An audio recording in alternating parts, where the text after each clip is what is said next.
Hello, my name is Harlan Wheeler, and I am a member of the Sandy, Oregon Toastmasters Club. We are located in Sandy, Oregon. If you are interested in finding a club, we would love to have you out to be our guest.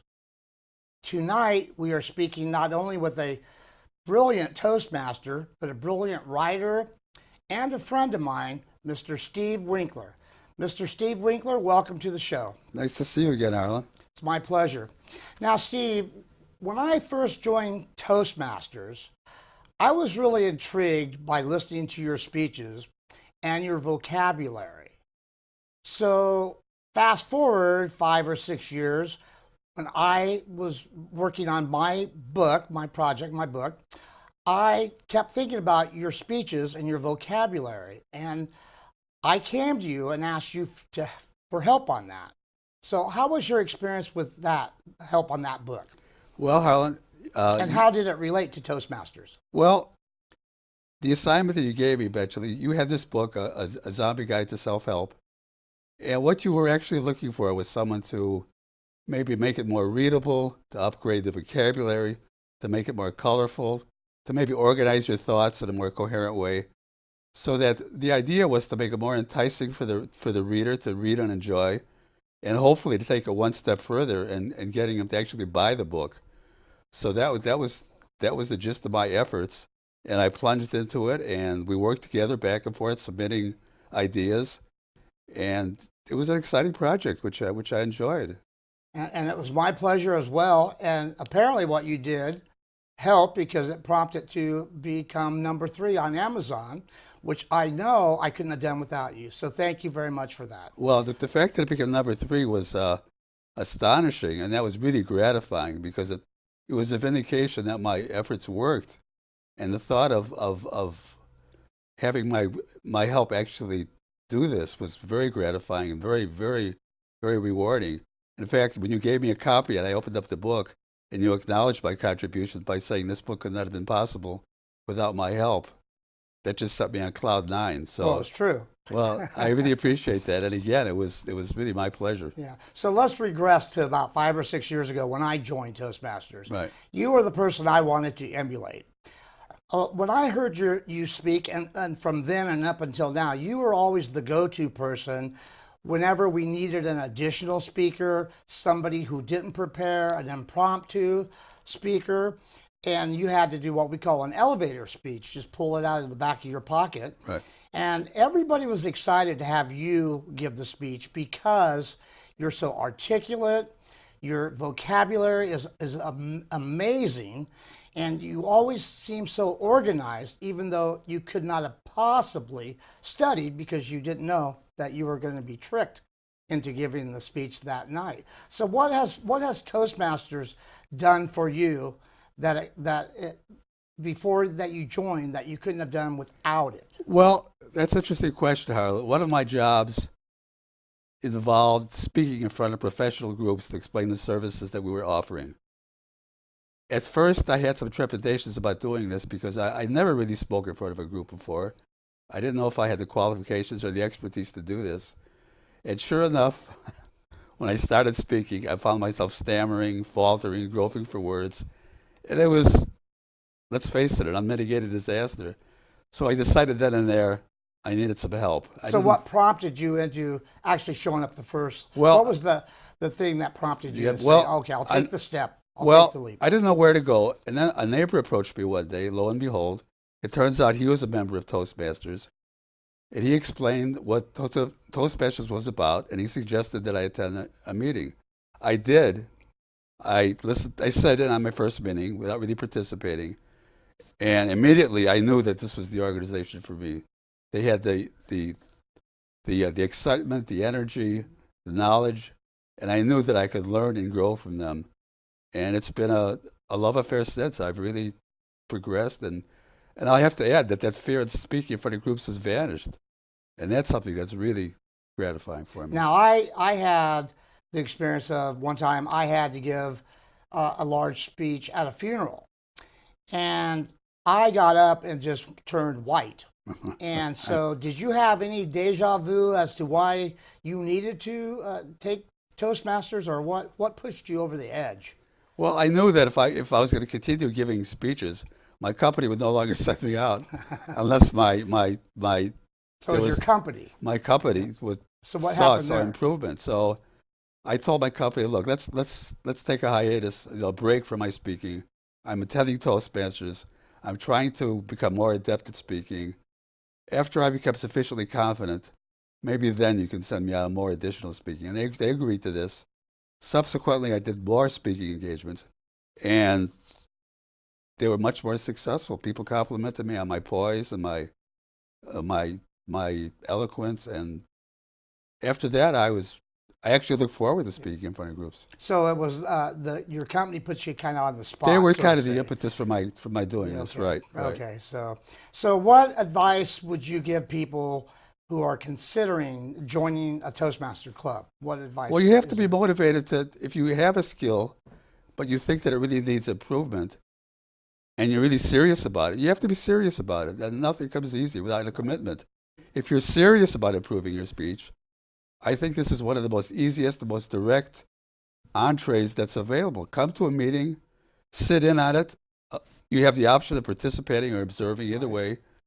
And you could decide pretty quickly whether this is the avenue for you to improve your speaking skills. And I promise you, if you decide to join, decide to participate, really decide to put some energy and effort into it, there's just no way you're not going to find improvement. So I recommend this heartily. Yeah. So through the years, you and I have seen many types of people come into Toastmasters. We've Right. had a number of preachers, politicians, wannabes, I guess, ones that could not speak well enough in front of the camera that they even lost the nomination. We've had teachers, writers, YouTubers. We've just had all walks of life joining our club. Right. So is this a club for just somebody who might want to tell a better campfire story, somebody who wants to communicate with their wife a little better? What's the general gist of the club? What benefit would it be for somebody who's not going to be a public speaker? I'm glad you asked that question. Okay. Some people might be intimidated because they don't think they're not really qualified, or they're not Or there professional a enough. professional life. Yes. But I recognized very soon after joining that people that were there from all walks of life, they were professionals, wanted to improve their professional speaking for, like my situation.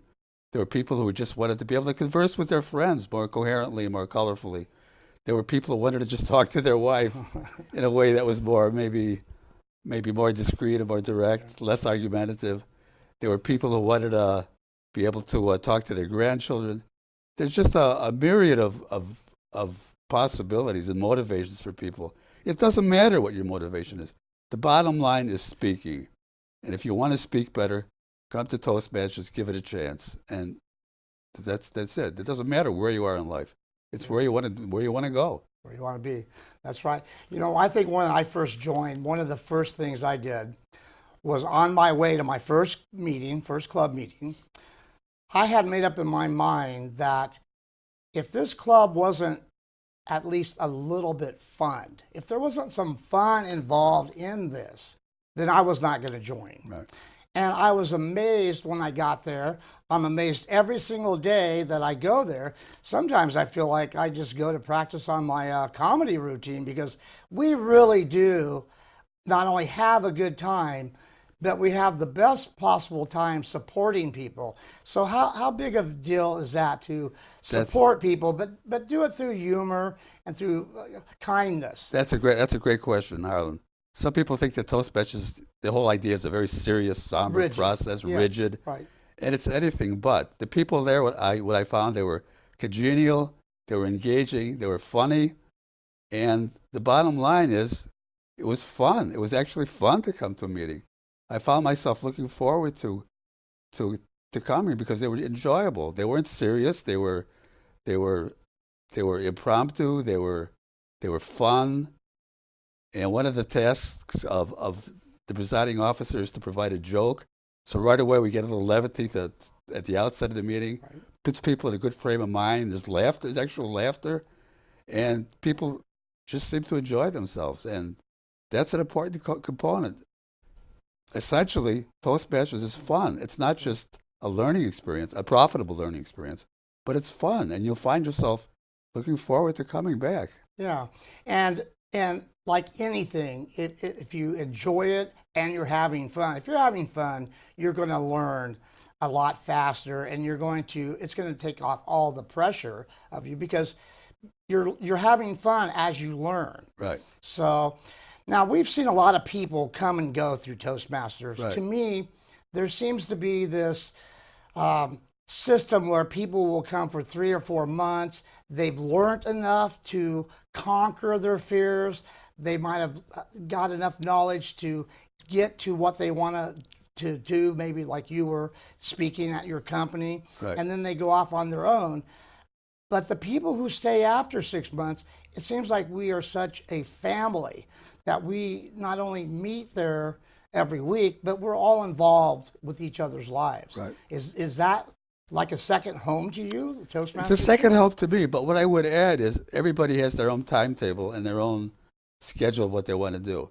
Some people, they just want to reach a certain plateau, a certain comfort zone, and they want to let it go at that. They feel they have no further need for Toastmasters.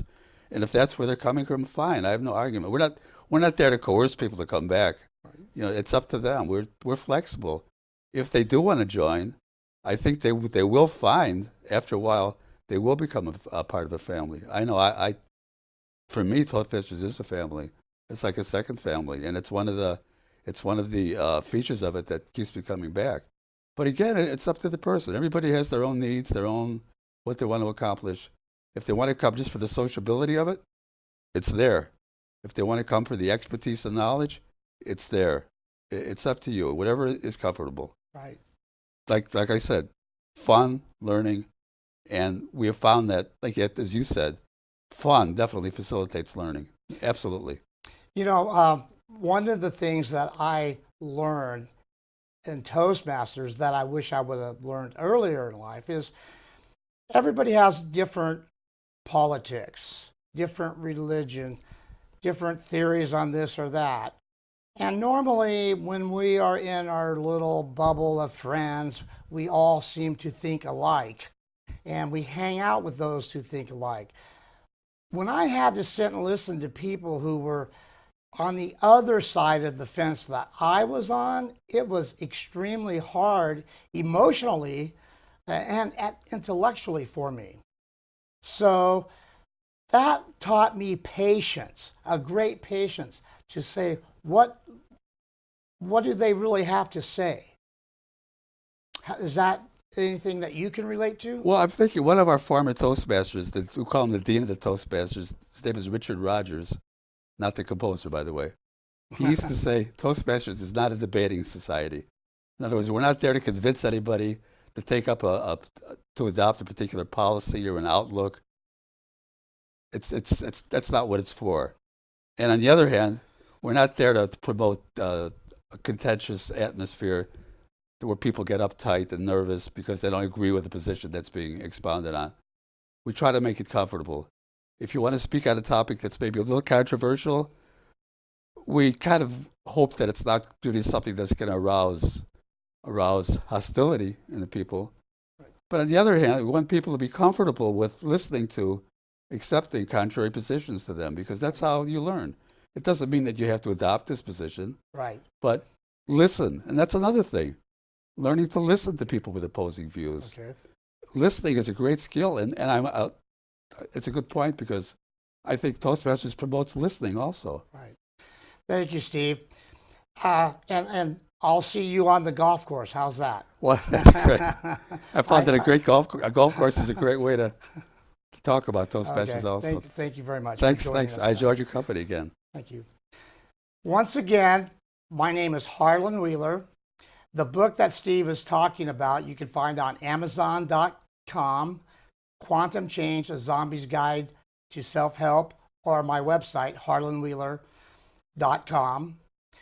And I am a member of the Sandy Toastmasters, so if you're looking for a club, please come and see us. We'd love to have you as our guest.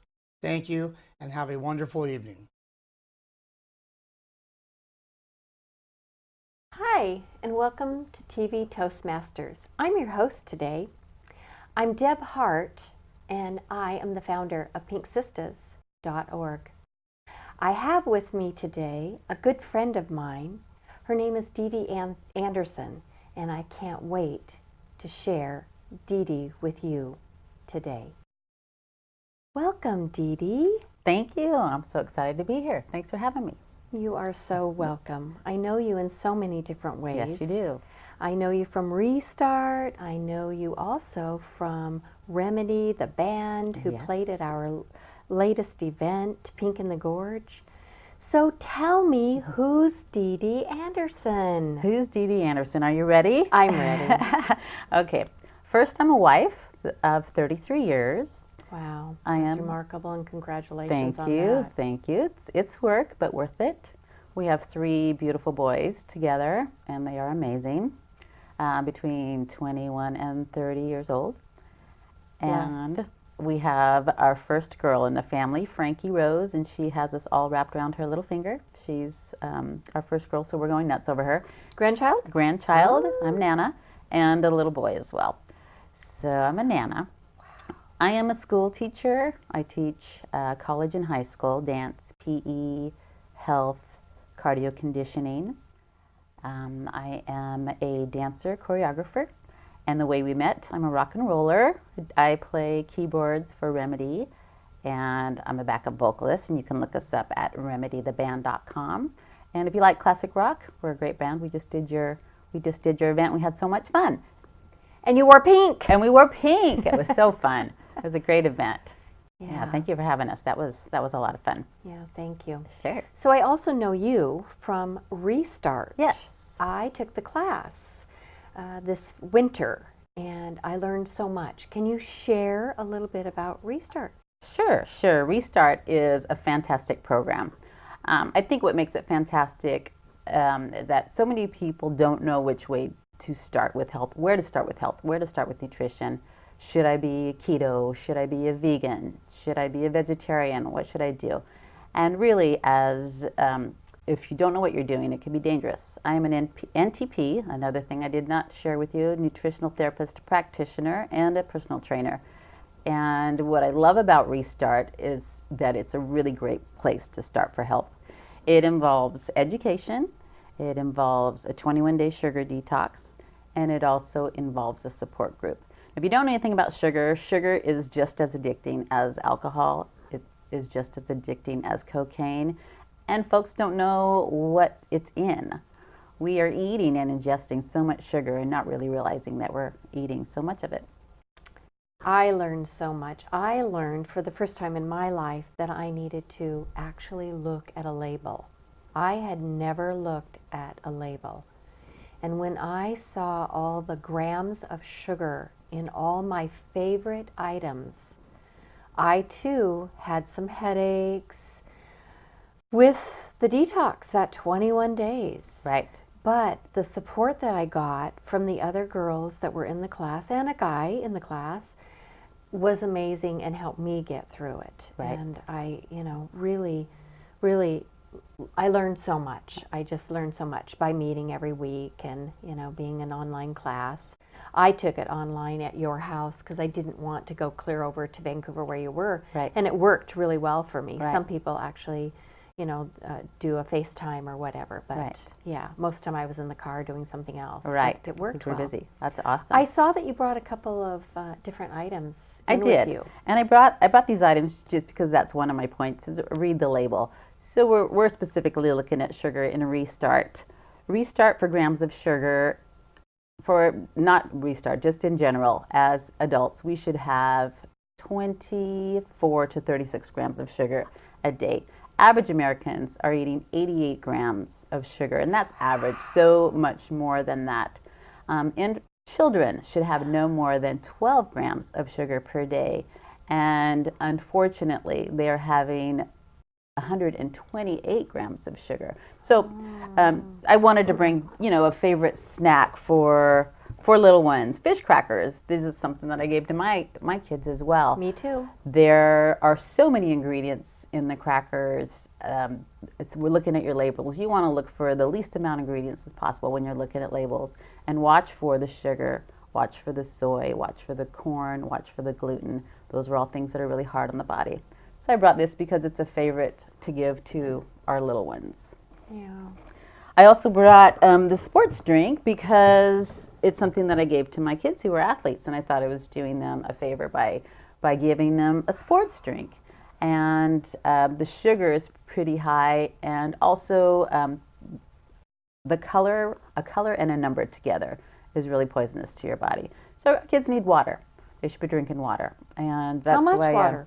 How much Water. water? Water is you would think it'd be a pretty easy thing to implement into your diet, but actually Americans, that's the number one deficiency in America is water deficiency. We should be drinking half of our body weight in ounces. So for example, if you weigh 100 pounds, you should be drinking 50 ounces of water. That's a lot of water. Minimum. So if you're adding diuretics, which are coffee, tea, anything caffeinated, juice in a box, alcohol, you want to add water on top of that. You want to do 1.5 to 1. So if I drink a cup of coffee, I want to add 1.5 cups of water to that. So that's the water we should drink. That seems like an easy step, but it's a hard one. It is. To drink. Do you know this the signs of dehydration at all? Have you heard about that? No. Okay, so mild dehydration, some of the side effects: headache, cravings, anxiety, irritability. Severe dehydration, fibromyalgia, back pain, joint pain, colitis,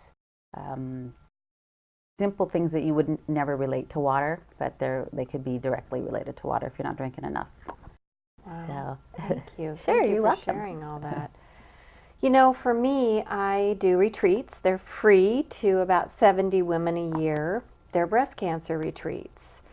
And at these retreats, I always want to educate my girls. They not only do yoga and paddleboarding experiences and kayaking and a boat excursion, make some jewelry, but I also want to have them have a takeaway of something educational. What can you share with me today that would be educational that I could actually incorporate in my retreats for the breast cancer survivors that I work with? I would say it is difficult to talk nutrition with anyone, and somehow finding a creative way to say, wake up today, don't wait till tomorrow, it's important today, know what you're eating. Nobody eats at home anymore. That seems like a simple thing we need to start eating at home. And I think it can be intimidating to cook if you don't cook, especially with all the cooking shows that are out right now. It looks like it's pretty extravagant. Cooking can be very simple. You can have your meal done 15 to 30 minutes. Do something easy. Get a meal that you can become really good at and get in the habit of cooking. If you're cooking your food, you know what's in your food. So that would be a big and easy and simple thing to have people do, is cook your food. Well, I see on your Facebook page oftentimes that you buy a whole chicken and cook a whole chicken. What do you do with that chicken all week long? So I'm busy. I have a lot of hats that I wear, and most folks that I know are just as busy. Some of them are putting in long hours. Nobody wants to take the time to cook. If I'm going to cook, I'm going to cook a large portion so that we can eat off of that 2 chickens for 3 days in a row. And if I don't finish it up, I'll freeze it and take it out so it's easier to have fresh food that I know what's been in it. I've cooked it myself, cook a large portion for that reason. And you're a Nana, so those crackers, you're not giving those to your grandchild. I am we know not. That. Yes, it drives we know me that. crazy if I What see are you someone. giving? What are you giving to those grandbabies? Well, at first, my little girl comes over and she said, "Do you have crackers?" I said, "No, but I have a hard-boiled egg. Do you want some?" She said, "No." So I cracked it, and she watched me, and next thing you know, she said, "Can I crack the egg too?" Sure. I let her crack it, and she wanted it. By the time she finished opening it, she wanted the egg. So just introducing foods and not having the other ones around. Yeah, not having the other foods around. And teaching her, hey, this is a farm egg. You have your omega-3s and your omega-6 in this egg. This is why it's good for you. She knows that already. She's 4 years old. That's pretty remarkable. Yeah. So talk to me about one of the other hats that you wear. It's, working out at its best. So tell me what you do to work out and stay so slim and trim and beautiful that you are, tell me what every viewer would want to know about working out and work out at home. Well, I'm a personal trainer. I have clients from age of 5 to 88. Work with them in different areas. And I would say just in general, we need to move more. Adults need to be moving, sweating at least 30 minutes a day. Whatever that is for you, maybe it's a brisk walk, 30 minutes a day. 5% of Americans are doing that, getting enough of exercise. Children need 60 minutes a day, and only 8% of our children here are getting that. So that's a sad number, I think. And it doesn't have to be extreme, just as long as you're sweating. It could be a brisk walk. I think for women, especially, it's really important that we're lifting weights. We lose our muscle mass and our bone density, so it's very important. For me, that's what I like the most. It gives me the quickest results. And I know I want to be able to get up out of a chair in 10 years. And that's going to help me do that, sticking to those weights. So that would be my recommendation. Okay, I like it. Yeah, great. So Dee Dee, where can we find out more information about you, and how can the viewers find you? I think that's so important after all the information that we shared today. Well, I just started recently doing a YouTube clip with a friend of mine who's also a nutritional therapist practitioner, and she's a personal trainer as well. And you can find us at Dee Dee and Denise Training in Nutrition on YouTube. And we've just started out. It's not real serious. It's kind of fun, little tips about food, ingredients, training, nutrition. Nice. Yes, it's That's a lot exciting. of fun. Yes. And also, When do you find time to do that? well, I have exactly right. I also can be found on email, and my email, that's the best way to get a hold of me, at deetraining@gmail.com. DEETRAINING nutrition@gmail.com. Thank you so much Sure. for being here What a today. pleasure to be here. So Yeah, much fun. thanks. Great to see And you. I hope that we can maybe even go to another segment and do a cooking class. That would be fantastic. I would love that. Yeah, me too. Yeah. Me too. So that concludes TV Toastmasters. And thank you so much for joining us. Now, if you're looking for a club, a Toastmasters club, you want to come and join the Gresham Toastmasters. That's where I'll be every Wednesday morning at 6:30 a.m. Thank you so much. Bye-bye for now.